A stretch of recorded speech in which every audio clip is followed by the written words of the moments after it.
Okay. The three courses I created, I already said, but for University Maryland University College was for their edX. I think they actually don't have those running anymore for there it is. They don't have them running anymore for that program. But if you want to take free IT courses, I mean truly free, here's edX. And I have to admit, I'm not ambitious enough to go out here and take them myself. I go come out here every so often. I think I'm gonna take a class. It's free. I mean, can't beat the price. And these are courses that are created by the top colleges across the United States, if not the world. Um, and like if I want to choose robotics,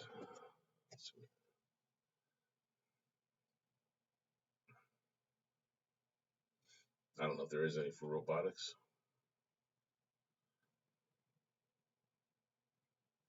Well, that's slow today. But you can come out here and master's degree in mechanical engineering, artificial intelligence, Columbia X. Um,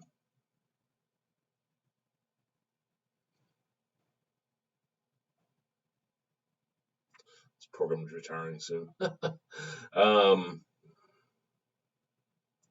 Now they give you a free version, but then you can pay, and paying does one of two things. In some cases, it'll give you college credit. In some cases, you can get a certificate. Um, this is a reason why would they do this? Well, when they started this, and I don't know what their numbers are like now, but numbers were way down in computer science, even though the jobs were way up, and people weren't going into it. They wanted to go into the easier topics.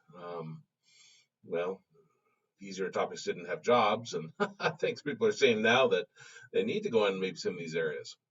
And so they created these classes out here for free, and so that people would learn more about the program and say, hey, I kind of like this. I think I'm gonna go to Columbia and go to school.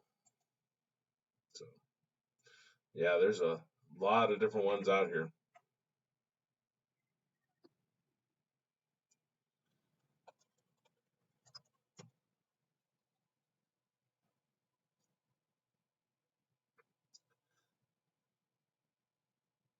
See if I find one that isn't retiring. Python data science. If I was interested in data science, for example,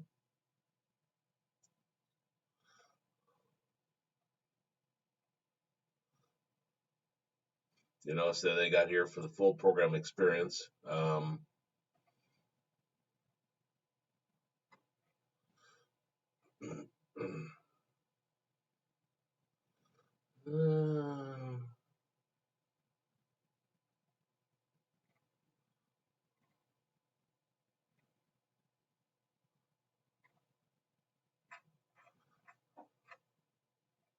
Actually, I haven't been out here for a while. Yes,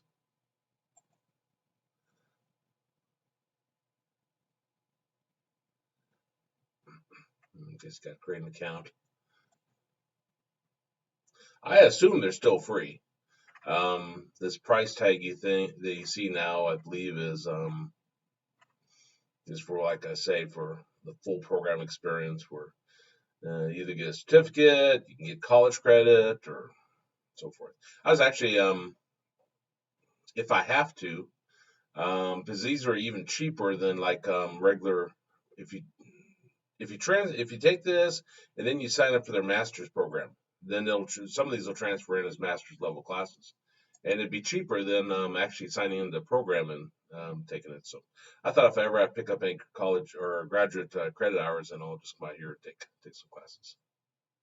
And one other I'd mention, I love the if I can say it right, Udemy. If I'm saying that right. Um,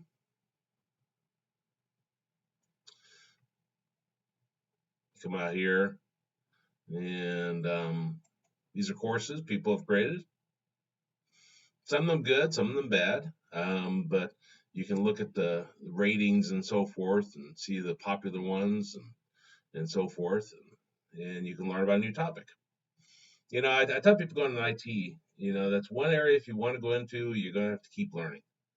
Um, I teach mathematics also, and the same way I'm teaching college algebra now is the way I taught it 20 years ago.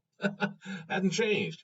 College algebra doesn't change very much. Maybe I've tweaked a little bit my technique so students would understand it better. But computers are constantly changing, and you have to keep your skills up. And I probably told this. I'll probably tell it a couple more times. But when I worked at Koch Industries, I was working on a mainframe computer, big expensive computer, and Visual Basic came out then for $100. I paid for it with my own money, and I started learning. And I wrote interfaces to download mainframe data into the user's spreadsheet. Nothing exciting. People taking Visual Basic here, Cali, get more knowledge than you need to do what I did. But it opened up a pathway, and people who did not want to learn anything new, they were happy to program COBOL all their lives. They soon found that their skills were no longer needed. Koch Industries got rid of them, fired them, and the people that will not keep progressing in IT are the ones that end up unemployed, and now there's some exceptions to that, but if you keep your eye on where the trends are going and you keep learning. And you might say, well, I can't afford to take class. Well, can you afford $11.99? Don't eat at McDonald's 1 week and and instead, improve your knowledge on that. Now that's easy for me to say. I do take these Udemy courses because it helps me very quickly get up to speed on changes. So when I'm teaching, it makes it easy. Um, you don't want to buy it when it's at the regular price, but they're always having specials. Okay. And like I said, there's other resources I've showed you, Tutorials Point, the W3 schools, which we'll be using more today.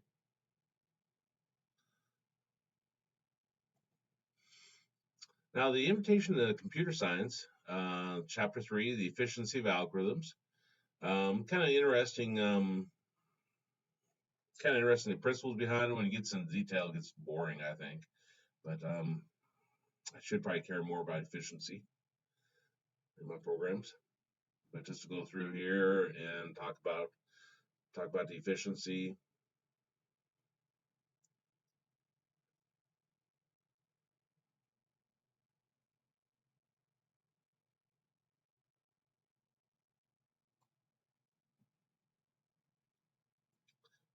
Pretty much, if you're just a regular computer programmer, you don't have to worry about efficiency that much. You know if something's not working quite right. Um, we had a package called Impulse at Cope that they use query mainframe data, and one of their queries reports took 4 hours to run. They had to run it at night, actually. So they had some operators at night would fire off and run it, and then they had the results the next morning. And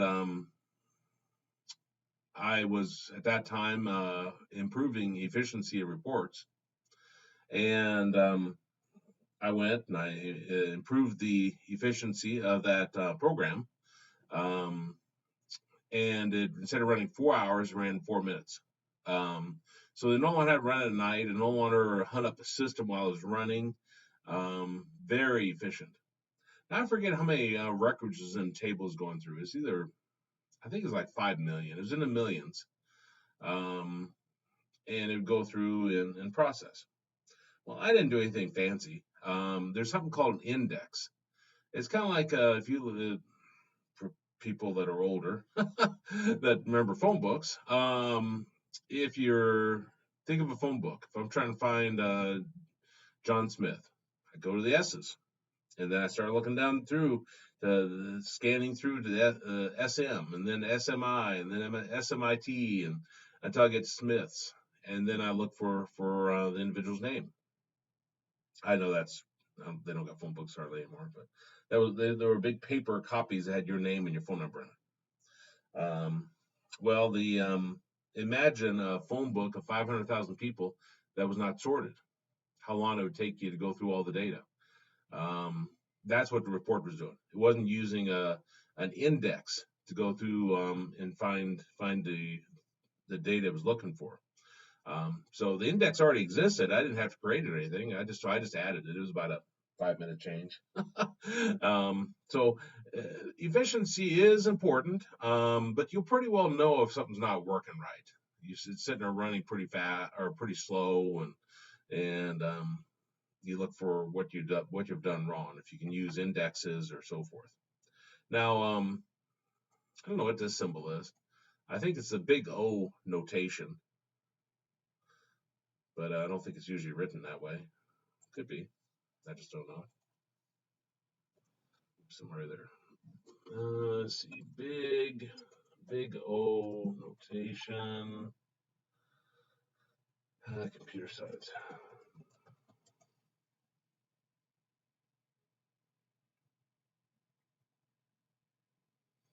It's a Wikipedia.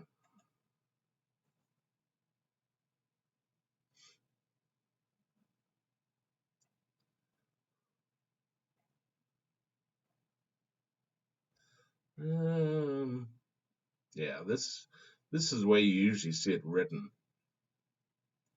and you don't really cover it too much at our level. They just give you an introduction in this class, but it's a way to analyze efficiency. Now here they're talking about in terms of math, but see, in computer science, useful analysis of algorithms. If you're designing at the lower level, efficiency is important. You're designing a circuitry. You're going into computer engineering. Then it's a lot more important. Okay, so anyway, I just wanted to point out the big O notation. That's what that's referring to. And like I say, I don't know why they have the slash or the dash in the middle there. Maybe there's different ways of writing it. But as usual, read chapter, take test on that. Now, tutorial 3 is about designing a page layout. And we're going to talk a little bit about some of the elements here, but we're also going to continue with our learning of HTML. Some of the items they talk about in here, we need to refresh our memory on, and I'm not going to go much detail on this, because this class is not about becoming an expert CSS. It's about introducing a lot of different computer science topics. I had somebody the other day that asked me they weren't quite sure what a software developer does, which was an excellent question. And I created a little video kind of describing it and so forth, and so they'd have an idea. What does a computer programmer do? And if you're interested in that video, you can always email me and I'll send you a copy of that. But okay, so this is talking about different layout patterns you can do. You can create very fancy pages. The average computer science person does not do this. This is a webmaster role. You need to understand the basics, but to be able to design this page, unless they put you as a web designer position, you won't need to do that. Okay, so let's come over here. And this is in W3 Schools and HTML. And we're going to review a little bit and talk about some new items here.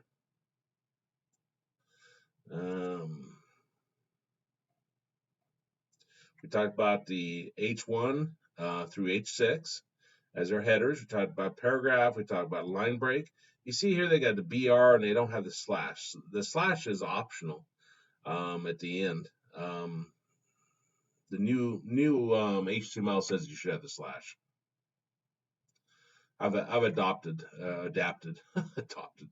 adapted to the new new format on this, because I had a student maybe about 7 or 8 years, or maybe it was longer ago than that, 7 or 8 years ago, that said, "Hey, you're programming like They asked me when I learned HTML, and I said, "Oh, quite a while ago." They said, "Yeah, you're programming it like it was 20 years ago." So, yeah. Okay, so we talked about paragraph tags. Okay. Said never skip the end tag. If you do that, then it thinks it continues on forever. Um, Not case sensitive. Okay.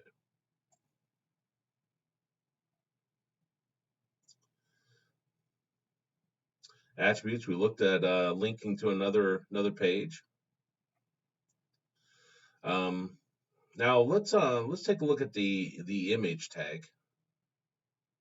When you start doing some of the CSS here, and you deal with images, then you need to have that information. Let's see, where am I?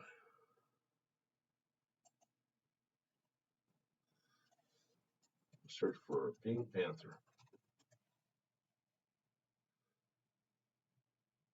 Go to images. Pink Panther's never failed me yet. Has never brought up anything inappropriate. I think this is what I usually use for this class. So you come here and you right click and save image as.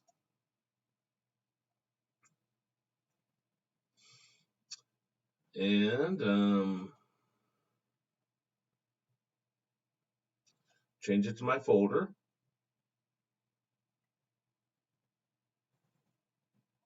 Spring HTML.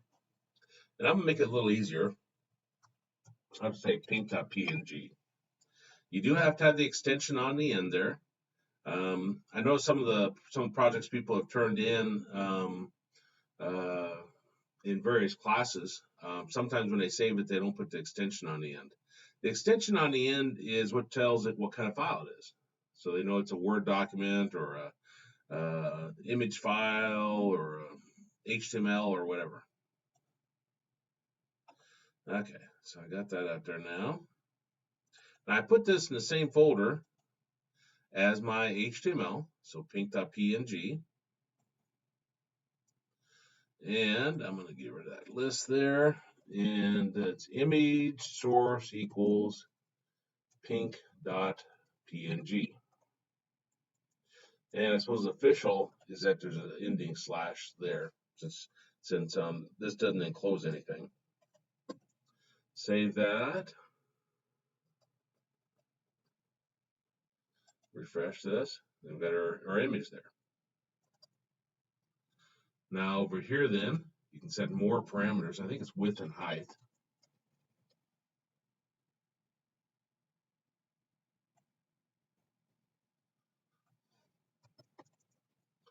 Width equals 100. I don't know if I need a comma. I don't think I do. Well, let's try without. And I might need quotes around those. No. Okay. I wasn't sure if I need a comma in there or not. Problem with this is may not be proportional. I made them both 100. You can change this. Looks like that. So anyway, one thing to keep in mind, when you change the size here, that's fine, but the original file is still the same size. So sometimes it's better if you really want it that size, and it's huge. Take it into a photo editing package of some sort and resize it. The file will be smaller, and you can load that in. Okay, so that's with the absolute right here. Now, if I say 50%, I think I can put 50% or percents on here. Let's see if it's true.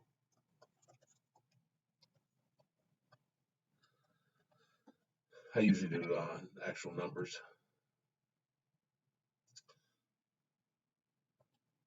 Okay. That's 75 or 75. Let me change it to 100.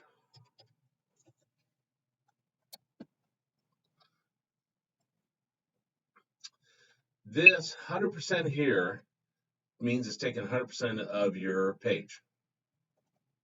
This right here says it's taking 50% of your page. When you put absolute numbers in there, then no matter what, it's that size. This is where if you're designing for like a smartphone, if you put absolute numbers in there, then it'll be maybe too big to see on the screen, and they have to sit there and scroll right and left. And you've probably been to pages on your smartphone or like that. When you start using percents, when you start using other items like this is relative to whatever device you have. So if I have a cell phone that's about this size,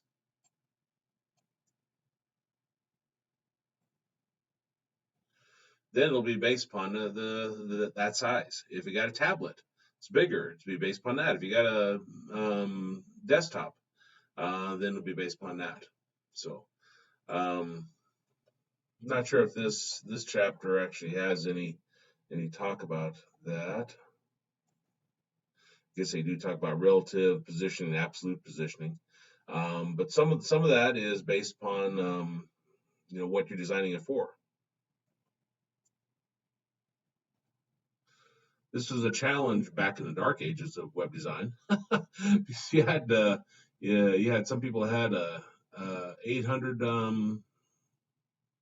by 600 monitors. You had some people had bigger monitors, and we weren't doing percents and so forth. We were doing absolute values. So some people's monitors it didn't look good on because you're designing for a larger monitor. So you had to. Could be my knowledge was just minimal at that point, and they had it there. I just didn't know how to do it. But we had a monitor there that was 800 by 600, so whatever I designed looked good on that. I think there was even one smaller than that, 640 by 480, I think. But we didn't try to design for those.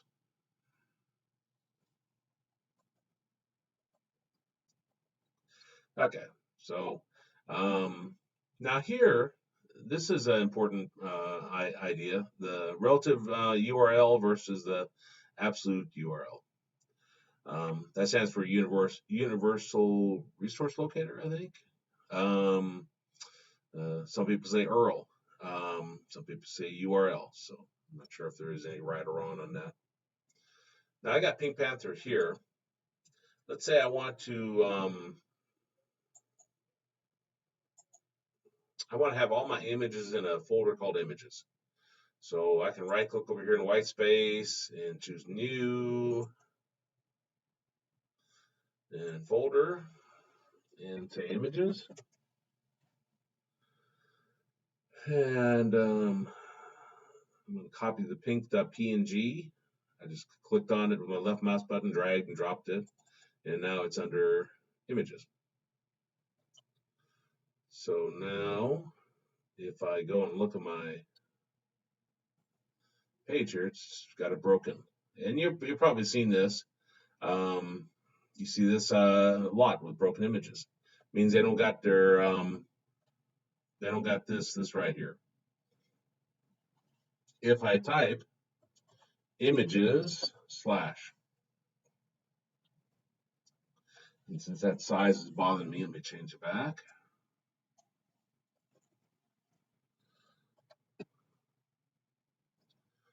Okay, so if I come over here, then you see it finds it. I don't think I know how to do it with absolute, to be honest. I don't know if I could put a C:// Anyway, I don't know how to do that. There's a special way to do it. You might have to put like a file : / or something. But let me show you absolute referencing.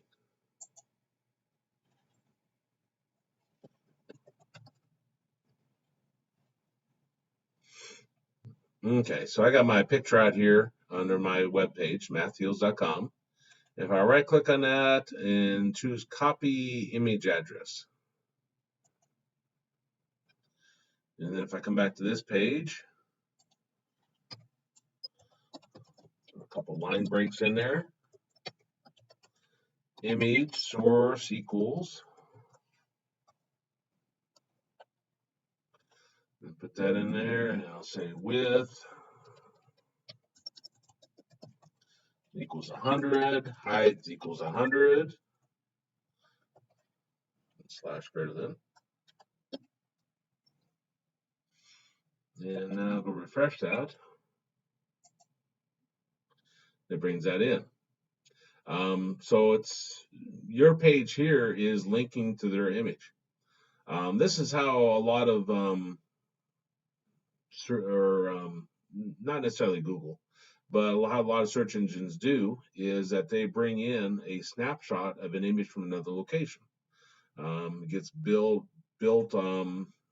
some cases maybe dynamically, some cases in night processes, and then they can reference this to other places. This is referred to as an absolute. This is relative based upon where I'm at. So if I moved just my HTML file and not my images folder someplace else, this would break. This would never break, assuming that David Hayes doesn't delete that file from his site. Now, which is better? Well, absolute referencing is pretty rigid, pretty set in stone. But again, if the location of this changes, then that causes an issue. If I change my URL, you can have multiple website names pointing to the same location. We had that at IFR for a while. We registered. I can't even remember the different domain names we registered. P25 was one of them because it was a site, but p25.com was originally going to its own webpage I created, but then we redirected it to go to IFR. So if you typed in www.p25.com, it went to IFR. And I don't go there now. I don't know what's there now. They no longer have that product, so it might be something inappropriate. If you went to ifrsys.com, which no longer exists, also that went to the same site. So if you change one of those and you're using the same location here, well, this may not be right if you retired that domain name. That's what people that bought IFR, they were bought by Marconi. No, we bought Marconi. Who in the world bought IFR? I don't know. Somebody bought them. I think another person bought them. They're now owned by Viavi. Cobham bought them, then Viavi bought them, and then there was somebody before Cobham, I think. But again, this is not necessarily good to do. This is better if you're going into web design. Okay, enough about absolute versus relative. Okay. Alt is important. This allows somebody who's visually impaired to know what in the world the image is about. I don't work for them anymore, but I used to do side projects for APAS. And one of the projects they had me do was to write out alt tags for a bunch of images. And they weren't easy images. They weren't an image with a girl with a jacket. They were hideous game artificial intelligence images. And I realized I never want to write another alt tag in my life. They're easy. You know, like here,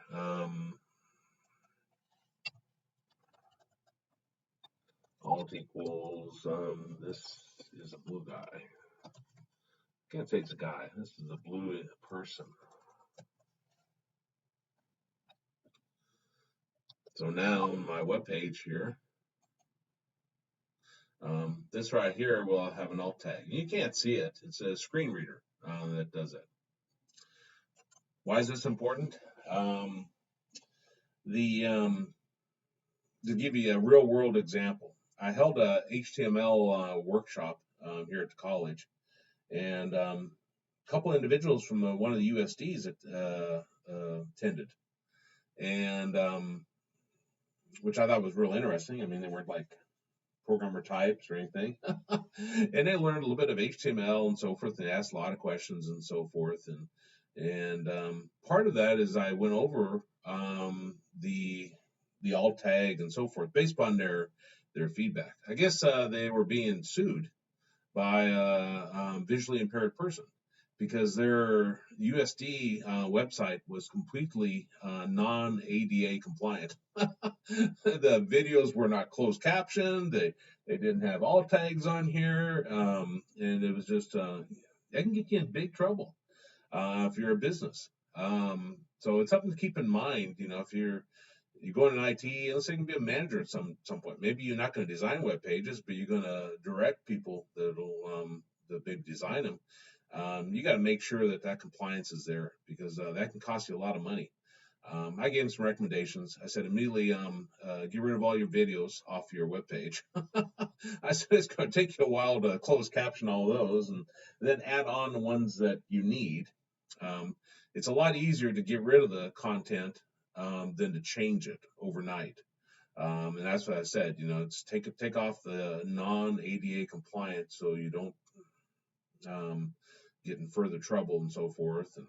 And so they did that. And there's actually web pages that'll tell you if your page is ADA compliant or not.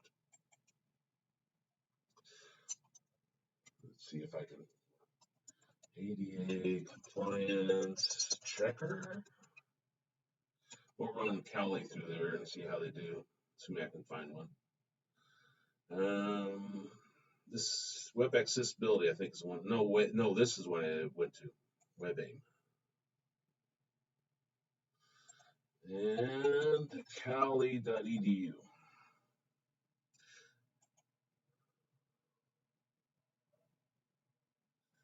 And this is what I did. I just went to this and I brought up their site and I pointed out all the issues they have. You know, how many issues do you have to have before you get sued? Well, I don't know. You know, in some businesses, this is important. If you go into education, go in government, these are important considerations. Wichita State got they either got sued or got threatened with a huge lawsuit. It was brought up by every college was having meetings talking about what happened at Wichita State, and it was a horrible thing that happened for the student. Don't get me wrong. So the student was visually impaired. I'm not sure if they were completely blind or just had some impairment, but they needed the book to be in a format where they could hear it, and it wasn't. Not all textbooks are that way. And Wichita State was making a very weak attempt to make it so they could hear the book. They would process a chapter, and it'd usually be done a month after when they needed it in the course. And that poor student, there's no way you can be successful if they give you the textbook a month after when you needed it. So they got sued, and so they're the ones that everybody in this region is talking about how we need to be proactive on this. You can't wait till it happens. So anyway, looks like we got some issues. I'm not sure how big these are. One error there. Contrast errors, empty link, suspicious link text. That's interesting. Guess it isn't like that. Very small text.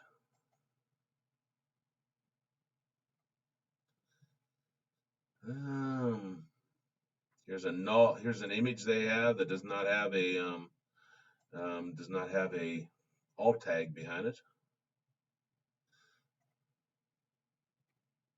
I wonder.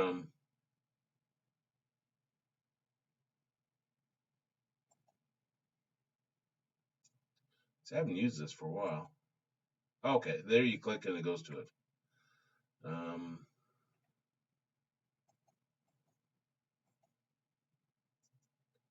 Not sure what it doesn't like about that. I'm not an ADA compliance person. This, though, that was one of the most tedious. I mentioned creating those courses for that college. This is one of the most tedious things I did. I had to retype a chapters out of a book because they were not ADA compliant. They were out of a PDF document, and you can have different types of PDF documents. You can have some that are image types and some that are text types. Well, it was a text type, so there's nothing wrong with that. But when you copied it and pasted it into the web page, which it needed to be because of the requirements, then it lost all the formatting, so that had to be cleaned up with HTML. And the math equations were not ADA compliant in the PDF document. You might say, well, what do you mean math equations? I thought you said it was computer science. It was a computer science that used mathematics. So it's kind of a combination of the two. One of them was, anyway. We used I think it was MathJax we used. I had to learn how to do that. And there was too much for me to do, so they brought on two other people for the project. MathJax will make it so your math symbols are ADA compliant. So, yeah, I mentioned this not just to go off on a tangent, but just so you understand, there's a lot of different pieces behind when I say oh, it's not important. It's because I don't use it. It's quite important. So, Styleware I talked about. Language I've never used. I suppose if you're designing for your web page for other countries, that'd be important. Like I say, I'm not a webmaster anymore. I haven't been a webmaster, web designer for about 20 years now. Okay, talk about we didn't talk about title.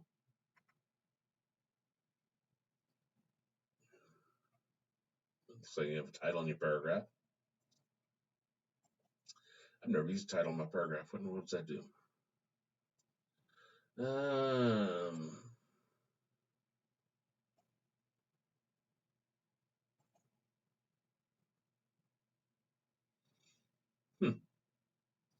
Don't see it over here. I have no clue what title does. Okay. Headings we talked about, paragraphs we talked about, styles we talked about formatting. The formatting here presents all the different B and italics and so forth. So if you're wondering how to do any of that, then that's there. Comments are boring. Colors, we talked a little bit about that. CSS, links, images we just referred to. Now, at some point this semester, I'll have you create an image map. Those are kind of fun. Let me show what an image map is. So we're going to go into images a lot more with our HTML. Image map is like this, where you can click on like one piece, click on the coffee cup, and it'll take you here. You click on the computer, take you to a different location. You basically spell out like a square or a circle, maybe, I don't know if you can do a circle, but you spell out that and say if you click anywhere in this square right here, then it's going to go to this page. If you click anywhere in this, it'll go to this. Doesn't have to be a rectangle like that's showing. Let's see what that is. That's a circle. You can see a black circle around that. So that's an image map. And we'll see how to do that because that's part of learning HTML. If you thought we were done with HTML after that one class, we'll be adding an HTML different components throughout the class. What I really wanted to get down to here is tables, because this is how to range data. And like I said, we're not going to go in much in this at all, if any. But this is how to arrange items. So it kind of goes what we'll talk about with tables, and goes to the next level. See how where they're trying to group items together. Okay, now in general, we'll go through this here in a minute, but just in general about your table. If I wanted to put a table here of year and sales, for example, to start a table, you do a table tag, and then you, of course, do your closing table tag. To do a row, you do a TR. You don't need to space it over. It doesn't care about spacing. That starts a table row. To end a table row, you do a TR. I've looked this up many times and I can't remember what this stands for. Table data cell, maybe? This is a individual square rectangle that's in your table data cell. If you've used Excel, then you know what I'm talking about, like A1, B1, and so forth. And I'll put year here /TD. And then the next one, TD sales /TD. Now, in real life, you wouldn't be doing this by hand. There's another table row. You'd be writing this out with your computer program. So you'd be going through a database or something, and you'd be writing out the HTML. And there's libraries in some programming languages that allow you to very easily do this. So you don't have to do it the horrible, tedious way. Let's see, 2019 /TD. And say $10,000 /TD. One more row, and then we'll take a look at what it looks like. TR TD 2020 /TD. TD 33,000 /TD. And /TR.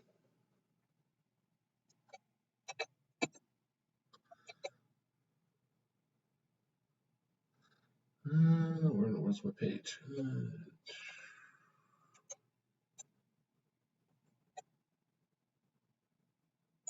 There it is. And you see we've got our table here. So that's a basics of it. And there's some formatting available with HTML, and you can make it look halfway decent. Border equals, I don't know if this needs to be in quotes or not. Let's put 3 there.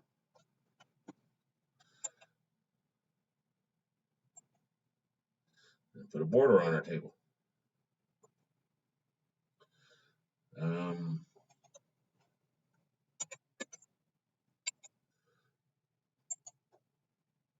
So it looks like that. Very limited on what you can do with border. As you imagine, we're going to see in later chapters that the CSS gives us a lot of flexibility with that. HTML, not so much. You can put widths on here. I don't know if you can put it on the table or not. Let's see. Width equals 300.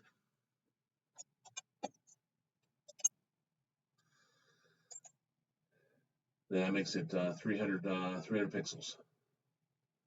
So that's hard coding it, which is a problem if you're on a device that only allows 200 pixels. So maybe instead you're going to have it take up 33% of the page.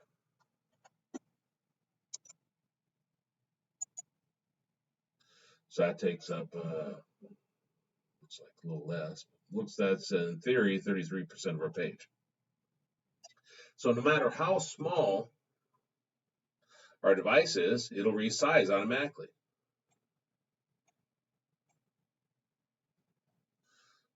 It'll always be 33% of our page.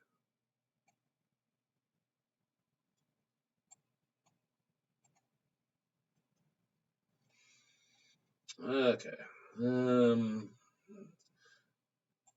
HTML tables allow web developers to arrange data into rows and columns. So that's one of the things, people can hard code it, but for the most part, you want this to be brought in from like a database. I hope Cali's doing that. Let's go see.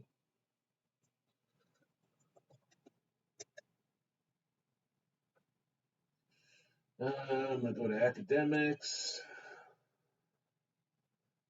Cali didn't used to be very savvy on their web design.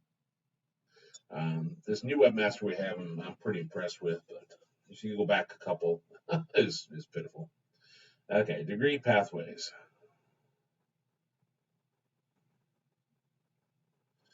And anthropology.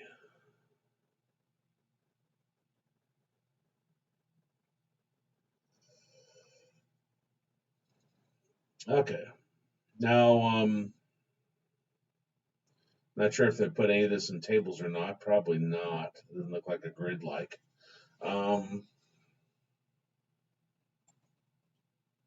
Notice this right here, PHP.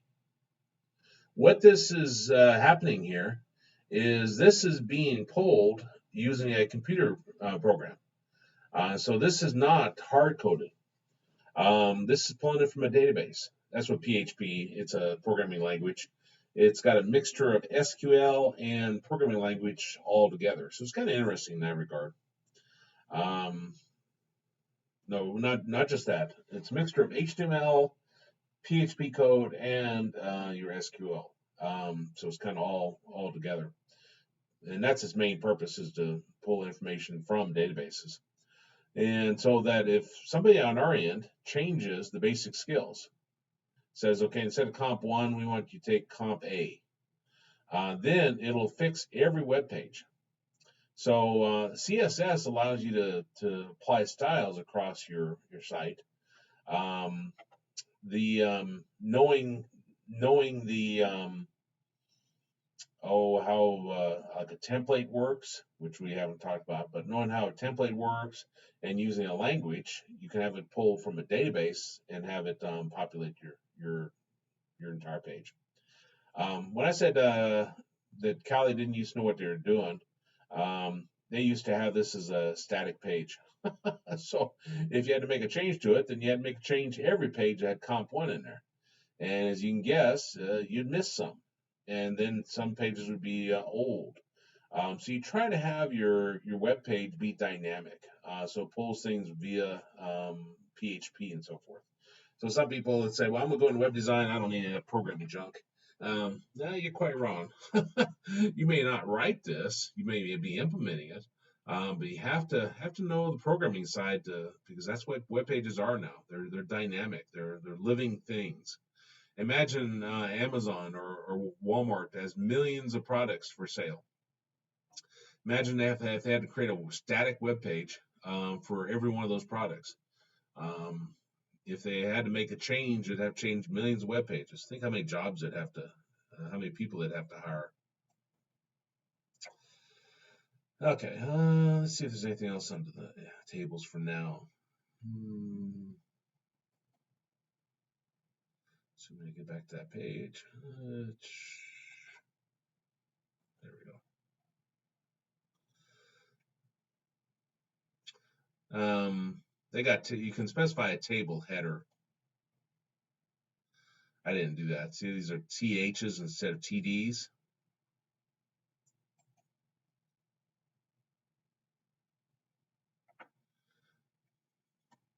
When I specify them as THs, see how they look different than the rest of the data? They're bold and they're centered. You might say, well, I can bold and center something. You showed us that already. Yeah, but then they're not ADA compliant. ADA compliant says that you specify these as table headers, and then yeah, specify these table headers, and you can then when a screen reader runs across them, it handles it better. I paused there because Cali College told us 2 years ago don't use tables. So that's why I'm thinking, are they ADA compliant? I really don't know if they are, to be honest. Cali told us not to use them at all. So in if we want to create a table in a Word document that we're going to then put up there like on Blackboard or something,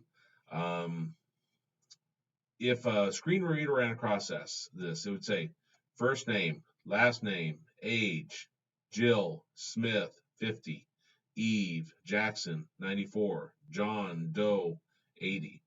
And at this point, if you got too complex of a table, they have to really remember what these titles are up here. So it becomes a challenge. So anyway, I digress on that part.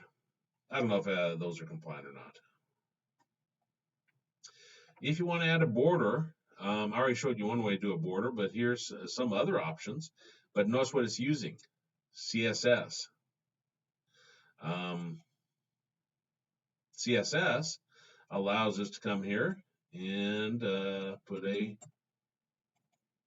red border on it. You can't do that with regular HTML. So our tables are such that you don't have that option. Solid. What would be other options? Maybe dashed or dotted. I don't know which is appropriate. Let's try dotted. If dotted, then we'll try dashed. And you made dotted like that. So lots of power with CSS.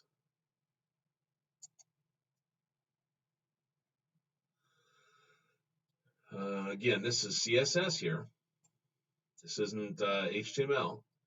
And notice up here, I didn't point that out. What I'm changing is up in the style section, up in the head section.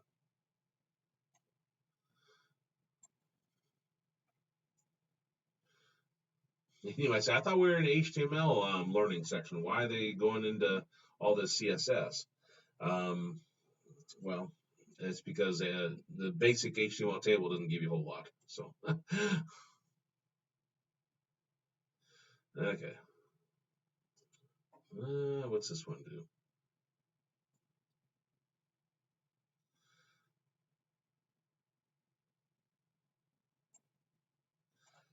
See what difference is. So I'm not sure what it's saying. Oh, okay. So they each have their own separate border there. And so it appears one continuous in CSS. Okay.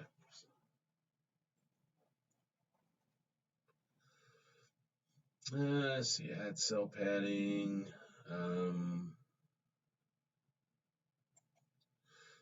Padding is where you have spaces around your data. Like this is on TH and TD, and it's got 15. If I change this to 30, what you're going to see is the spacing around like Jill and first name and so forth will change. So that's where you can have control of the padding.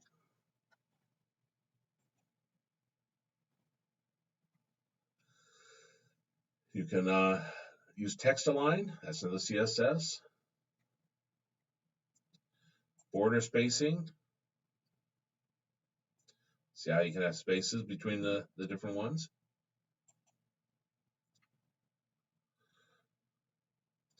Now you can do the spanning many columns with regular HTML. For example, if I wanted to have my last one here,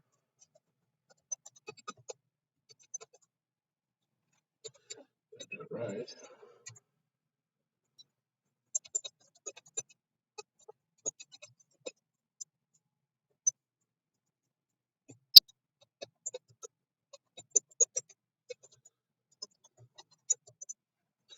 So this isn't necessarily just a CSS concept. It's HTML too. See how I took this and I had it span across two columns.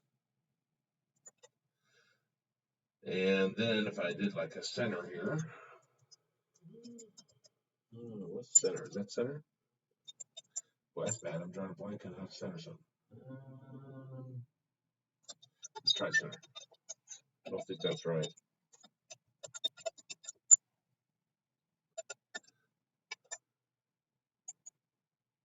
Oh, it is. Okay, never mind. Guess my memory's better than I thought. So you see, it centers it across that. So that's what they mean by column spanning. Of course, I'm not sure if they'll have it here, but you can do a lot more with CSS. You can span it across rows. That take up 2 rows. Doesn't look like they'd show any CSS on that. Now, notice here, you can put something called an ID. ID is like a name. You're saying, I'm calling this table T01. And then when you apply a style, you can apply a style just to that table. Because if you were to put a table tag up here, a table instead of pound TO01, it would apply to every table on your page.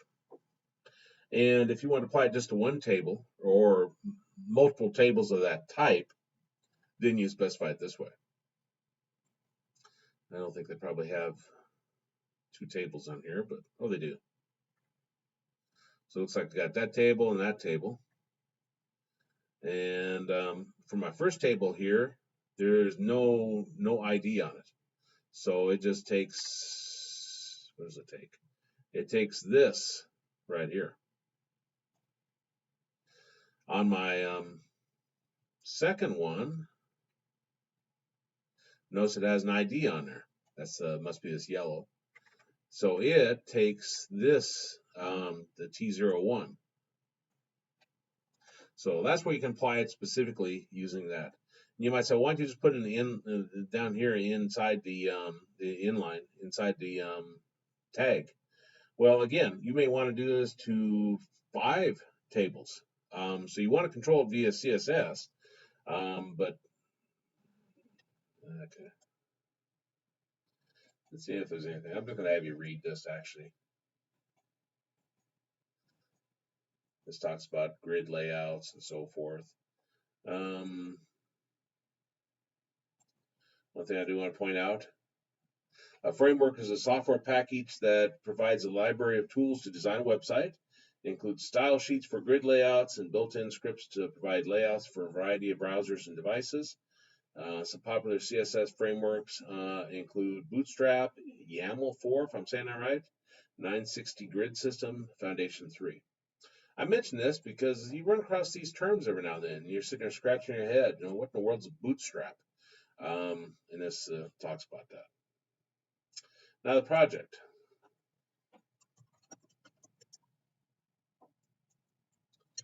If you create an HTML page, and it has 2 images on it. Images should be in a separate folder.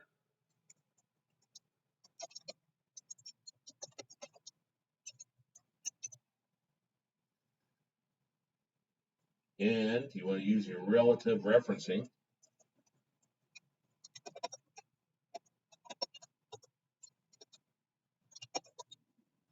to access them. That's what I did over here. Remember when I put the Pink Panther in a separate images folder? And I want you to also have 2 tables. And your choice on what's in them. Your choice on the images, as long as they're appropriate. So 2 tables, your choice on what is in them. But they're controlled, tables controlled by style elements, CSS, up in the head section, and use the ID to have one of the tables with different aspects, different whatever you want to choose, border or whatever. Have 3 style sheets or style elements for each table. Again, you collapse borders, you could do border width. Try to come up with something that looks pleasing to the eye. Now I'm out of time. 2 minutes over, actually. there any questions on what I'm looking for in the project?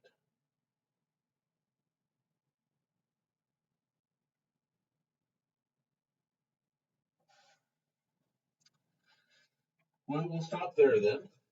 And have a good Friday, and I'll see you later.